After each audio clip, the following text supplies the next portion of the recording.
Naimbagnal daw Pilipinas, kayo'y nakatutok sa mata sa presyo ng Mabuhay Radio, ang hindi natatakot magbunyag ng katotohanan sa bawat sentimo ng inyong buwis. Ngayong araw, ilalabas natin ang matinding tanong tungkol sa isang malaking proyektong inilaan para sa kaligtasan ng ating mga kababayan sa Claveria, Cagayan, ang 77.2 milyong tanong sa Sabangan. Ang pinag-uusapan natin ay ang flood control structure sa kahabaan ng Kabikungan River na kinilala rin bilang Sabangan, particular sa sentro sa East Dibaliw. Isang inisyatiba noong administrasyon ni dating Mayor Layos na ipinagkatiwala sa Skyline Construction Equipment and Development Corporation ang inilaang pondo ng 77.2 milyon. Isang bulto ng pera na inaasahang magbibigay ng matibay at pangmatagalang proteksyon sa komunidad. Pero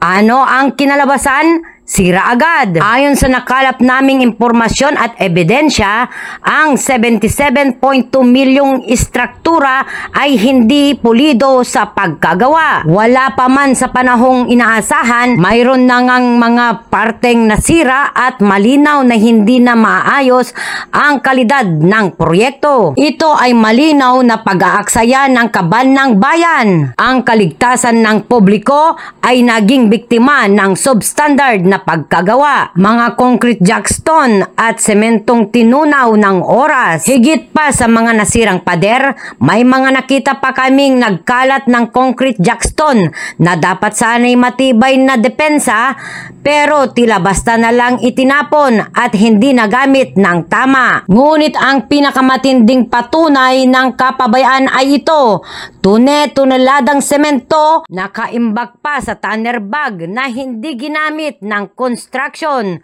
Tumigas na lamang ang mga sako-sakong semento sa init at ulan at ngayon ay isa na lamang basura. Bakit nag-imbak ng sementong hindi gagamitin? Nasaan ang pondo na dapat sana'y ginamit sa tamang materyales at paggawa? Nagkatotoo ba ang matagal ng bulong-bulungan ng ghost project o overpricing dito sa Sabangan? Panawagan sa COA at pagpapanagot. Kami sa mata sa presyo ay mariing nananawagan sa Commission on Audit o COA at sa Office of the Ombudsman na magsagawa ng resibo o malalim na forensic audit sa proyektong ito. Dapat panagutin ang Skyline Construction Equipment and Development Corporation. Dapat magpaliwanag ang mga opisyal na nag-aproba sa 77.2 milyon flood control na ito. Ang pera ng bayan ay hindi dapat maging buhangin na madaling anurin ng baha.